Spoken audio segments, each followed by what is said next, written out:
আসসালামু আলাইকুম সুপ্রিয় শিক্ষার্থীবৃন্দ। আজকে কোশ্চেন নাম্বার 10 আমাদের সেন্টেন্স কানেক্টরস, খুবই চমৎকার টপিক। এই ক্লাসে আমি তোমাদেরকে কানেক্টরস এর উপর জাস্ট 7টা রুল শিখাবো, যে 7টা রুলের মধ্য দিয়ে তুমি কানেক্টরস হওয়া বস, 100% চ্যালেঞ্জ। তাহলে সেই 7টা রুল কি, চলো শুরু করি। তাহলে রুল শুরু করার পূর্বে একটু কানেক্টর সম্পর্কে বেসিক কিছু বিষয় জেনে আসি, যে কানেক্টর জিনিসটা কি। কানেক্টর জিনিসটা মানে হচ্ছে যে ইংরেজি বাক্যে তুমি ফুল স্টপ যখন দাও, নতুন একটা সেন্টেন্স শুরু করো, তাহলে এর শুরুতে সংযোগ স্থাপনকারী যে শব্দ বসে ওগুলাই কিন্তু কানেক্টর। ফর এক্সাম্পল দেখো, as a result, consequently, hence, since, as, because, কিংবা দো, অলদো, তারপর হচ্ছে ইন শর্ট, ইন ব্রিফ, এগুলাই কিন্তু কানেক্টরস। তাহলে লিঙ্কার জিনিসটা কি? লিঙ্কার মানে হচ্ছে একটা সেন্টেন্সের দুটি অংশের ভিতরে সংযোগ স্থাপনকারী মাঝখানে যে শব্দটা বসে সেটাই হচ্ছে লিঙ্কার। তাহলে কানেক্টরকে অনেক সময় লিঙ্কার বলা হয়। তাহলে কানেক্টর কেন ব্যবহার করি আমরা সেন্টেন্সের মাঝে? কানেক্টর ব্যবহার করে এই জন্য অর্থের সামঞ্জস্যতা, চলমানতা, মাধুর্যতা কিংবা বাক্যগুলোর ভিতরে আমাদের সঙ্গতি রক্ষা করার জন্য কানেক্টরস ব্যবহার করে থাকি। তাহলে রুল 1 কি, চল আমরা শুরু করি। রুল 1 হচ্ছে, দেখো, যে কোনো কিছুর প্রভাব কিংবা ফলাফল বোঝাতে। কোনো কিছুর প্রভাব কিংবা ফলাফল জিনিসটা কি? দেখো, তুমি ধরো একটা পরীক্ষায় অনেক খারাপ করলাম, হাফ ইয়ারলি এক্সামে, এখন তোমার জেদ চাপছে, না আমি হচ্ছে ফাইনাল পরীক্ষায় খুব ভালো করব। এই যে খারাপ করার ফলাফল, যে ভালো করার যে একটা পরিণতি, সেটা হচ্ছে প্রভাব কিংবা ফলাফল। ধরো আমরা অনেক কঠোর পরিশ্রম করি, তাহলে কঠোর পরিশ্রম ব্যক্তিরা কি করবে? অনেক টাকা উপার্জন করবে। তাহলে এই যে কঠোর পরিশ্রমের যে প্রভাব কিংবা ফলাফল, প্রচুর টাকা ইনকাম করা, এটাকে বলে প্রভাব কিংবা ফলাফল। সেই ক্ষেত্রে আমরা কি ব্যবহার করব? So therefore, as a result, hence, এগুলো আমরা ব্যবহার করতে পারি। তাহলে so therefore, as a result মানে সুতরাং, তাই, অতএব, ফলশ্রুতিতে কিংবা যার ফলে। তার মানে কোনো কিছুর প্রভাব কিংবা ফলাফল যখন বোঝাবে, তুমি কিন্তু so therefore, as a result, consequently ইত্যাদি তুমি বসাতে পারো। তাহলে এক্সাম্পল গুলো দেখো, আমরা একটু খেয়াল করি। যে Sumaiya is a hard working girl, Sumaiya হচ্ছে কঠোর পরিশ্রমী বালিকা। She was very much attentive to studies, সে পড়াশোনায় খুব খুব মনোযোগী। এন্ড ওয়ার্কড ভেরি হার্ড, সে খুব কি করে, কঠোর পরিশ্রম করে। যার ফলে, এই যে সে অনেক কঠোর পরিশ্রমী বালিকা, সে অনেক পড়াশোনায় মনোযোগী, সে নিয়মিত স্কুলে যায়, নিয়মিত পড়াশোনা শেষ করে। এত এত কাজ করার প্রভাব বা ফলাফলটা কি? সুমাইয়া অবশ্যই পরীক্ষা ভালো করবে। যার ফলশ্রুতিতে she got a good figure in her HSC exam, যার ফলশ্রুতিতে সে কিন্তু তার পরীক্ষা কি করলো, ভালো একটা ফলাফল অর্জন করলো। দেন নেক্সট দেখো, it was the night before my math exam in the second semester, second সেমিস্টারে ম্যাথ এক্সামের পূর্বের রাত ছিল এটা। I could not do better in the math exam of first semester, say first semester পরীক্ষা ভালো করতে পারেনি ম্যাথ এক্সামে। সো তাই সে কি, দেখো, I was really serious about the exam, তাই সে এখন যে পরীক্ষাটা চলে আসছে, সে কিন্তু খুব ভালো করতে চায় এবং সিরিয়াস তার এই পরীক্ষায়। তাহলে সে কেন এই পরীক্ষায় সিরিয়াস? সে কিন্তু গত টার্মে সে কিন্তু ম্যাথ পরীক্ষা ভালো করতে পারেনি, যার প্রভাব বা ফলাফল দাঁড়িয়েছে সে এখন এই পরীক্ষায় খুব সিরিয়াস তার পড়াশোনা নিয়ে। তাহলে এটাকে বলে so therefore, as a result, কোনো কিছুর প্রভাব কিংবা ফলাফল বুঝালে so therefore, as a result আমাদের বসবে। আচ্ছা, আরেকটা एग्जांपल দেখো, উই ওয়ার্কড ভেরি হার্ড, আমরা খুব কঠোর পরিশ্রম করেছি। অ্যাজ এ রেজাল্ট, যার ফলে উই হ্যাভ সাকসিডেড, আমরা সফল হয়েছি। তাহলে আলটিমেটলি কি শিখলাম রুল 1 এ? যে কোনো কিছুর প্রভাব কিংবা ফলাফল বুঝালে তুমি কি ব্যবহার করবা? So therefore, as a result, consequently কিংবা হ্যান্স ইত্যাদি বসাতে পারবা। দেখো রুল 2 হচ্ছে একদম সহজ, যে উদাহরণ দেওয়ার ক্ষেত্রে তুমি যখন কোনো কিছু উদাহরণ দিবা, কোনো কিছু যখন উদাহরণ দেওয়ার ক্ষেত্রে কি ব্যবহার করবা? For example, for instance, such as ব্যবহার করতে পারো। For example, for instance, such as ব্যবহার করতে পারো। দেখো এক্সাম্পল গুলো খেয়াল করো, যে we must be aware of the dangerous of smoking, আমাদের ধূমপান সম্পর্কে অবশ্যই কি হতে হবে, সতর্ক থাকতে হবে। যে it is harmful to us in various ways, এটা কিন্তু খুব ক্ষতিকর, আমাদের বিভিন্নভাবে ক্ষতি করে থাকে। তাহলে তুমি বললা যে ইট কজেস ভেরিয়াস ডিজিজ, এটা বিভিন্ন রোগের কারণ হয়ে দাঁড়ায়। এখন তুমি রোগগুলোর নাম বলবা, তো এই মাঝখানে তুমি সাচেস বলে নামগুলো বলে ফেলো, যে ব্লাড প্রেশার বাড়িয়ে দেয়, হার্ট অ্যাটাক হয়, ব্রঙ্কাইটিস, ক্যান্সার এটসেট্রা। এটা ছিল চিটাগং বোর্ড 19 এর প্রিভিয়াস কোশ্চেন থেকে কপি করা। সো তুমি যে एग्जांपल শিখতেছো, তারপর হচ্ছে রুলগুলো শিখতেছো, একদম লিভিং ক্লাস যাকে বলে, মানে তোমার বই, নোট, গাইড কিচ্ছু লাগবে না, খাতা কলম আর তুমি থাকলেই হবে। আচ্ছা, নেক্সট एग्जांपल দেখো, there are many kinds of birds in our country, আমাদের দেশে কিন্তু অনেক ধরনের পাখি রয়েছে। তাহলে এই যে পাখিগুলোর নাম আবার তুমি বলবা, তাহলে বলো ফর এক্সাম্পল কিংবা সাজেস দা ডগ, ম্যাকপাই, দা ক্রো, দা স্প্যারো এটসেট্রা, হয়ে গেল। আচ্ছা, containment varies from person to person. একটা তৃপ্তি কিন্তু একটা ব্যক্তি থেকে আর একটা ব্যক্তি ভেরি করতে পারে। তুমি 10 টাকা ইনকাম করো, সুখ অনুভব করতে পারো, আর অনেকে কোটি কোটি টাকা ইনকাম করো কিন্তু কি সেই সুখটা অনুভব করতে পারে না। এটা পারসন টু পারসন ভেরি করে। তাহলে দেখো ফর এক্সাম্পল, সে এখন একটা এক্সাম্পল দিবে, a beggar may be content with only 10 taka. একজন ভিক্ষুক কিন্তু 10 টাকা ইনকাম করেও কি থাকতে পারে, তৃপ্ততা অনুভব সে করতে পারে। তাহলে এখানে এক্সাম্পল দিয়েছে একজন ভিক্ষুকের, সো এখানে কি হবে সাজেস কিংবা ফর এক্সাম্পল। আরেকটা এক্সাম্পল দেখো, I want to travel a few countries. আমি বহু দেশে ভ্রমণ করতে চাই, তো দেশগুলোর নাম তুমি বলবা, তাহলে বলো for instance Switzerland, France, England etcetera, হয়ে গেল। তার মানে আমরা কি শিখলাম, যে উদাহরণ দেওয়ার ক্ষেত্রে তুমি কি ব্যবহার করবা, ফর এক্সাম্পল, ফর ইনস্ট্যান্স কিংবা সাজেস। আচ্ছা, একটা কোর্স নিয়ে কথা বলি, যে মুন্সিগঞ্জে স্মার্ট ওয়েতে এই প্রথম হৃদয় স্যার কি করেছে, আমাদের একটা অফলাইন কোর্স লঞ্চ করেছে। তোমাদের কিন্তু এখন অগাস্ট মাস চলে আসছে, তোমাদের কিন্তু দেখতে দেখতে জানুয়ারিতে কি হবে, আমাদের টেস্ট পরীক্ষা শুরু হয়ে যাবে, মাঝখানে প্রি টেস্ট। সো এই যে মাঝখানে যে সময়টা তুমি যদি একটা পূর্ণাঙ্গ কোর্স করতে চাও অফলাইন, সেই সুযোগটা তোমাদের জন্য আমরা ইংলিশ হেভেনের পক্ষ থেকে নিয়ে আসছি। এই কোর্সে তুমি কি পাবা দেখো, এই কোর্সে তুমি পাবা হচ্ছে যে 60+ ক্লাস, 30+ এক্সাম, 50+ নোট, প্রত্যেকটা ক্লাসের আগে নোট পাবা। তুমি যখন কানেক্টর শিখবা, এই ঠিক পিডিএফটা তোমার হাতে চলে আসবে। তুমি যখন কমপ্লিটিং সেন্টেন্স শিখবা, একদম এক্সক্লুসিভ পিডিএফ নোটগুলো তোমার হাতে চলে আসবে। নোটটা তুমি ধরবা, আমি জাস্ট এরকম তোমাকে সুন্দর করে পড়িয়ে দিব, তোমার কিচ্ছু লাগবে না, শুধু খাতার কলম থাকলে হবে, আর বাকি কাজ সমস্ত আমার। তারপর বিশেষ মডেল টেস্ট থাকবে। কোর্স ডিউরেশন 5 মাস, 5 মাসের মধ্যে দিয়ে কোর্সটা কমপ্লিট হবে ইনশাআল্লাহ। অগাস্ট মাসে কোর্স শুরু হয়ে গেছে, অলরেডি বেচ 1 এন্ড বেচ 2 আমাদের ফিল আপ হওয়ার পথে, সীমিত আসনে আমাদের কিন্তু ভর্তি চলতেছে। তাহলে খেয়াল করো, এককালীন কোর্স ফি হচ্ছে 4000 টাকা, আর প্রতি মাসে হচ্ছে, যাতে একান্ত সমস্যা থাকবে তারা প্রতি মাসে 1000 টাকা, 5 মাসে 5000। আর হচ্ছে এককালীন যারা পে করবে তাদের জন্য ডিসকাউন্ট 1000 টাকা, 4000 টাকা রাখা হয়েছে। কোর্সের মেয়াদ হচ্ছে 5 মাস। ভর্তির জন্য তোমরা এই নম্বরে যোগাযোগ করতে পারো, অথবা সরাসরি চাইলে যোগাযোগ করতে পারো।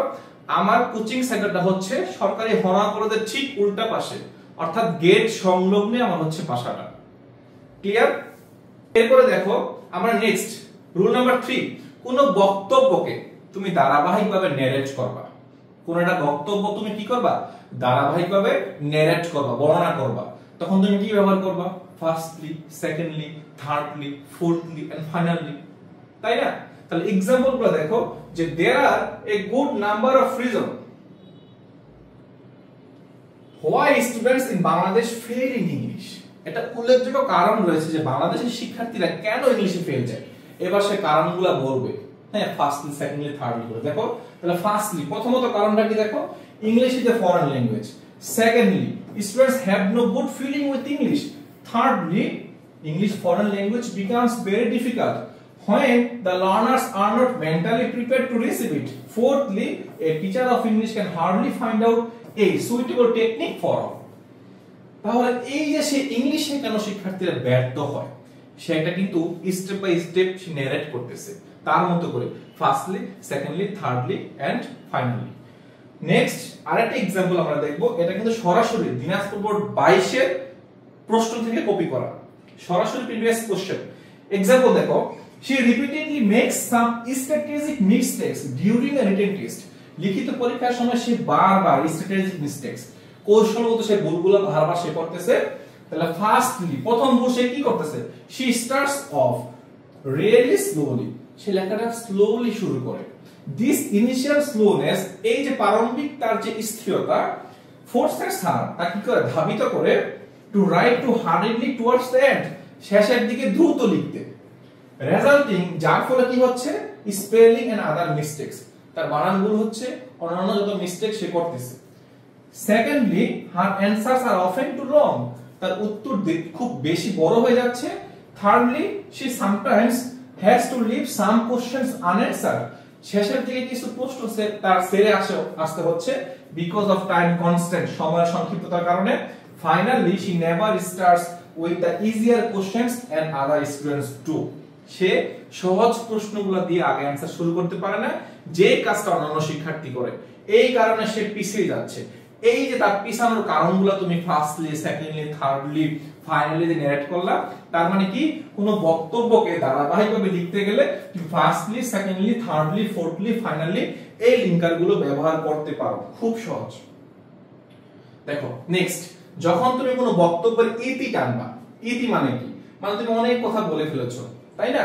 তো অনেক কথা বলার পরে তুমি যে জিস্ট কথাটা এখন বলবা, মানে সর্বোপরি, তাই না, উপসংহার টেনে দিবা, সেক্ষেত্রে তুমি কি ব্যবহার করবা, যে in short, in brief, above all, in a word, in a nutshell, to find, তারপর হচ্ছে in conclusion, to sum up, on the whole. তুমি অনেকগুলো মনে রাখার কোনো দরকার নেই, এখান থেকে জাস্ট দুই একটা মনে রাখো তাহলেই হবে।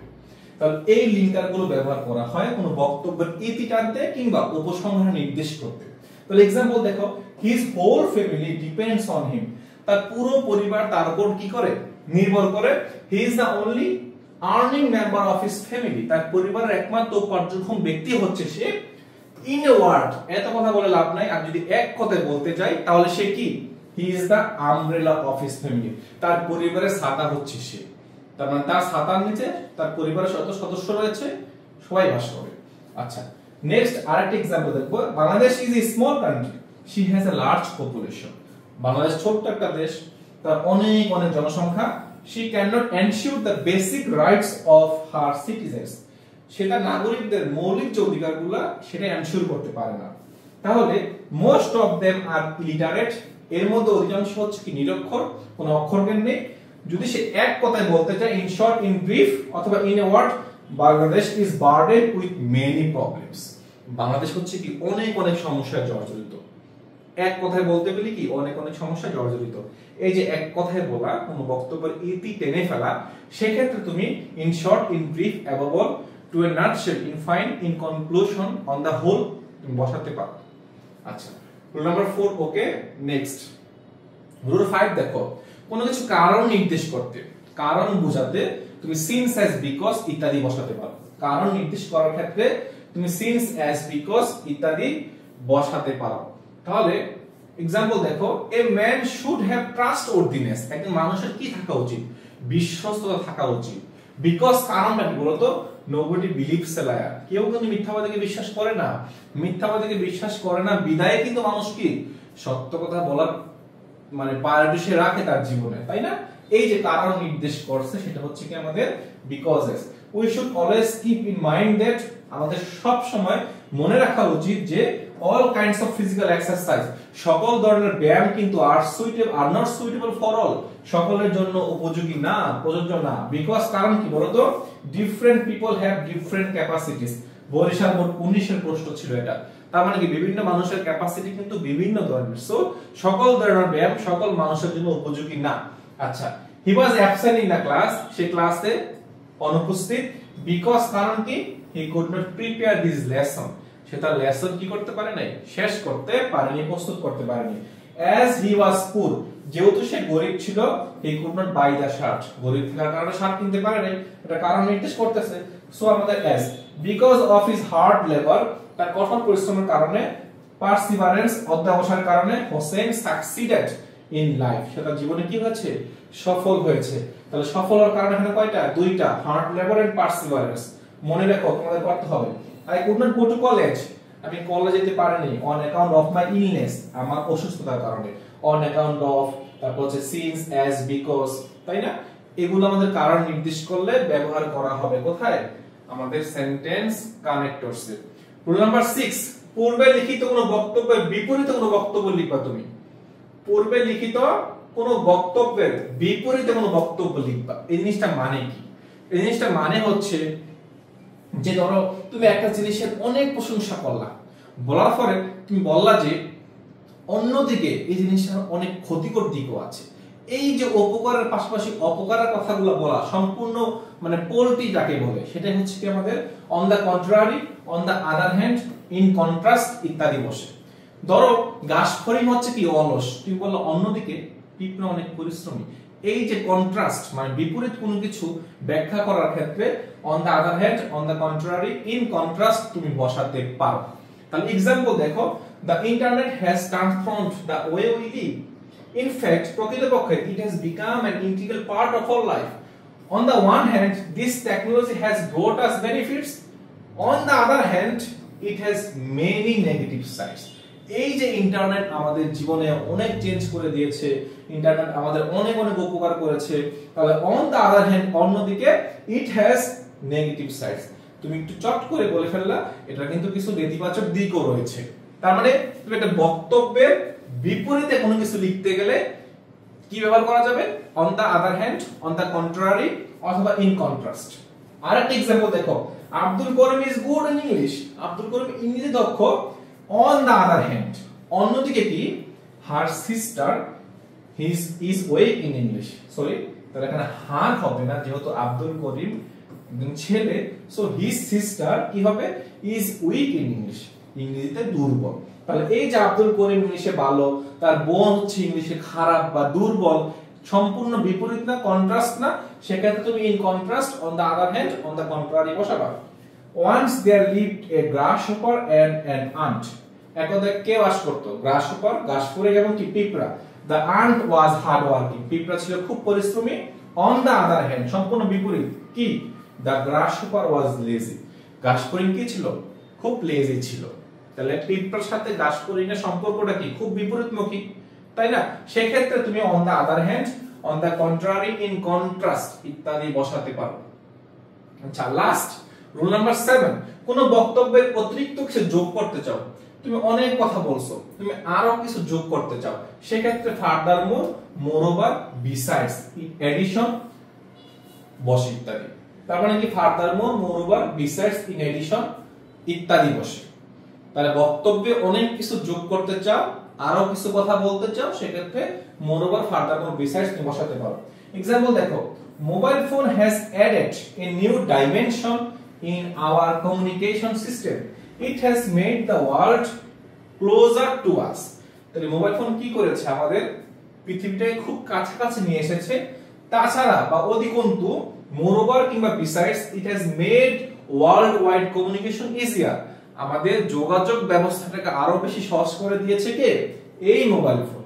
তার মানে তুমি অতিরিক্ত কিছু যোগ করলা, সেটাই হচ্ছে কি? মোরওভার কিংবা বিসাইডস কিংবা further more. It was the night before my math exam in the second semester. সেমিস্টারের পূর্বের রাত ছিল কি? ম্যাথ এক্সামের সময় সেই রাতটা ছিল। সে বলতেছে, I could not do better in the math exam of first semester, so I was really serious about my exam. তাছাড়া besides, I was careful enough not to spend a single moment in vain. বৃথাভাবে একটা second সময় নষ্ট করতে চাই না। কারণ কি? আমার হচ্ছে কি ম্যাথ এক্সাম, আমাকে ভালো করতেই হবে, যেহেতু আমি ফার্স্ট সেমিস্টারে খারাপ করেছি। তাহলে সেক্ষেত্রে তুমি এই যে বিসাইডস ব্যবহার করতে পারো। অতিরিক্ত কোনো বক্তব্যে যোগ করতে মোরওভার, ফার্দার মোর, বিসাইডস। এই ছিল আজকের লেকচার টপ 7। এগুলো প্রিভিয়াস কোশ্চেনে খুব বেশি আসে।